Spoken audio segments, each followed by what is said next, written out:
Alright, so we're going to take out this factory screen in this 2002 Chevy TrailBlazer, putting in this double DIN JVC with Apple CarPlay and Android Auto.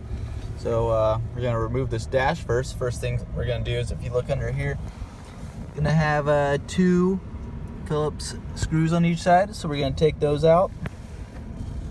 And then if you look under here, over by the power outlet, there's another one hidden back in here. We're going to take that out. And then next thing, we have two 7mm screws underneath the steering wheel here, right there, and on the other side of the steering wheel, on the bottom, right there. So we're going to start and remove all those, and then it'll get us a little further to taking this dash off. Alright, once you got those 7mm screws out from underneath, we're actually going to pry this piece back a little because there's going to be two more Phillips screws we need to get to on each side. So the best way to do this is grab right here below the steering wheel column, give it a nice little pull, and a clip's going to release in there. See that clip that release, and then you can see now in there that other little Phillips screw we need to take off. There's going to be one on the other side as well when we pull that back right there. So we're going to take those two off now. I actually forgot, after you get that screw out, there's actually one on the outside too I wasn't even thinking about. Down over here, you're gonna need to get that one out too, just so you can take this whole main dash piece out. And once you have all those screws out from underneath there, we're gonna be able to start pulling this dash out. So what you can do is find a good edge. Don't pull too hard on a certain section. You can just kind of work your way around, get those clips to pop out. As you can see there, it's starting to come out. Just keep working your way around, and there you can see everything just kind of popped out. The best way to do this is put the steering wheel column as low as it can get, because it's going to be a little hard getting it over it, and it's probably going to want to hit that hazard button.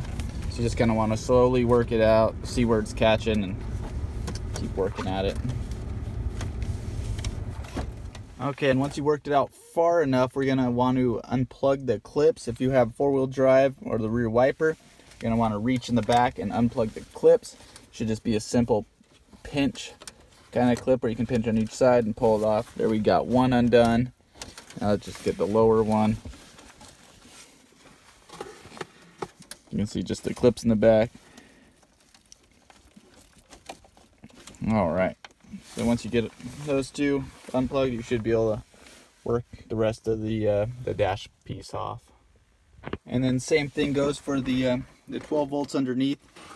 Once you get most of the way out, go on the back here, gotta figure out how it goes in.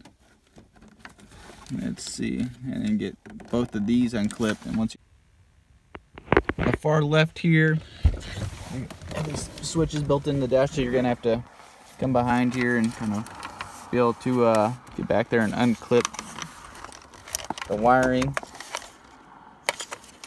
from this, because it's gonna be pulling on it a little. So get those unplugged. It's going to release a lot of that tension on this left side. Okay, so I got the whole dash out. I removed it out of the way. As you can see here, here's the factory stereo. A couple more 7mm screws we're going to have to remove to be able to pull this unit out. So we're going to go ahead and do that now. Okay, so I undid these two clips from the back. They kind of just pinch together, and then you pull back. This antenna wire was just right in the back, so it just pulls out.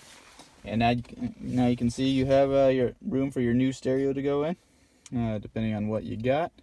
So I'm going to go ahead and put my new JVC in, and we'll see how it goes.